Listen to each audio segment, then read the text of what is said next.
Hey everyone, One Empire here. Today we're going to take a look at the Point model JCP. It's a 40 Smith & Wesson, and we're going to talk about it, and we're going to watch some videos of it being shot. And talk about the good, the bad, the ugly, because it's definitely ugly.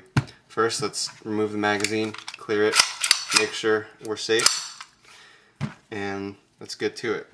This gun, first impression, I thought I was like RoboCop or something, you know, because you notice the slide is magnificently huge. It's just enormous. It's pretty much the whole top half of the gun, and it weighs a ton. It's a big chunk of metal, making this gun heavy. In my hands aren't very small.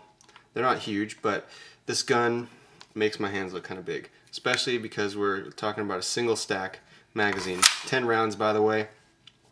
This floor plate, I believe it's called, adds some definite length to the, I guess it'd be the height of the gun, and doesn't seem to be necessary if you ask me. I'm not a gun manufacturer or designer, so I can't really say, but who knows. Here's what you get with the gun. It comes in a cheap cardboard box, but what more would you expect for a $100 to $200 gun, depending on where you get it. You do get, well, not one, but 2 magazines, okay? 10 rounds each again, which is pretty cool. The magazine quality is decent. I mean, gets the job done. I've got hollow points. I only load about 8 or 9 because 10, the first round does not seem to feed properly. So, full metal jackets are fine, but hollow points I keep about, like I said, 8 or 9 in there. I'd rather have reliable firepower than not knowing if my gun's gonna shoot. Which, the gun being so big, it's kind of ridiculous to carry. The holster that I use for it is a paddle holster made for, I think it's a size 2 for revolvers. It's big, and it's the only one that would really fit. I had to change the back strap, or the thumb brake on it, so it's almost out as much as it'll go, because this gun is just so huge. So, something to keep in mind. If you're going to open carry it, that's pretty much the only way to carry it. So going back to what it comes with, you get a nice safety lock, or a trigger lock I should say, that is locked by this little multi-tool that you also get.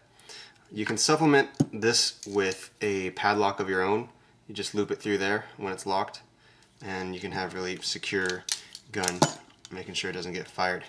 The other thing that it comes with is kind of unusual. You get a ghost ring sight.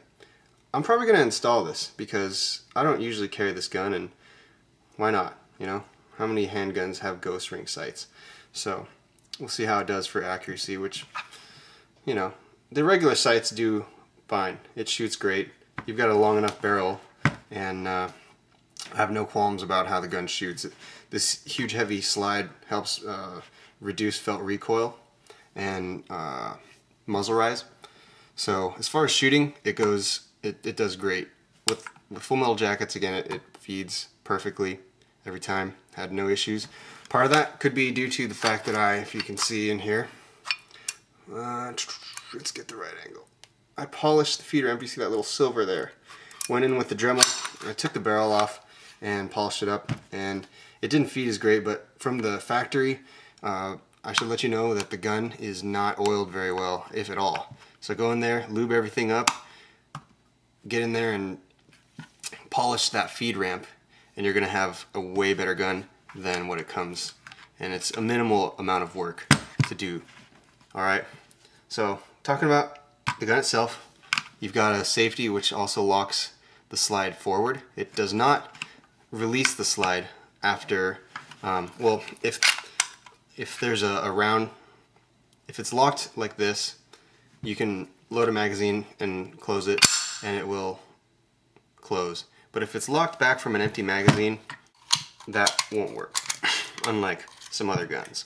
So, once your magazine locks back, another weird thing about this gun is that like I said, the slide release doesn't release it even if there's a fresh magazine in there. What you have to do is either take the magazine out or put a fresh magazine in and pull it back and let go to release. Most other guns can do it that way, but that's the only way that you can do it with this gun, as far as I know, which is a little odd, and so you'd have to train on that to be effective with this gun in a situation where you'd have to use it. So it's got safeties in it. If you can listen carefully, hear that rattling around is the firing pin block. If you drop it or whatever, that it's a safety. I still wouldn't recommend carrying this one with one in the chamber because I don't know.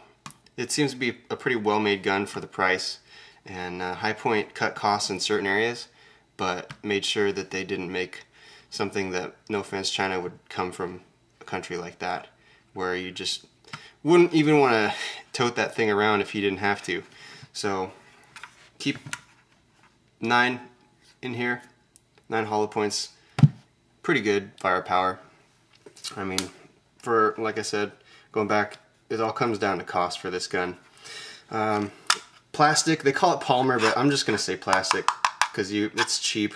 These screws they have a really rough threading on them, so to hold the grips on, very cheap.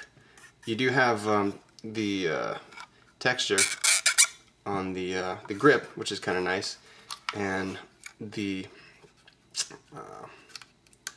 trigger guard has a little recess in it, so if you like to, shoot your guns like that, which some people do, then you can hold on that way. You got scalloping on the back, which is good for, obviously, loading the gun. Doesn't go on the whole slide, but I guess it helps if it's wet or greasy or something. It's got seems to be powder coated. I don't know what the finish is. And normally the barrel comes that way. I tried to polish it off, and not a good idea. I got polish happy when I went to do the feed ramp. So leave the barrel black like it comes, unless you want a weird looking gun like me. You also get a tactical rail here. This is a proprietary rail system. I don't know why they did that. Maybe so they can make money on their laser, which I think looks kind of, well, I guess it's ridiculous just like this gun. So in that sense, they do go together well. The trigger pull on this gun's pretty light, pretty crisp. It shoots well. I think I've said that already. So why don't we take the gun apart, and I guess you technically would call it a field strip, but there's no way you could do this in the field. So let's do that.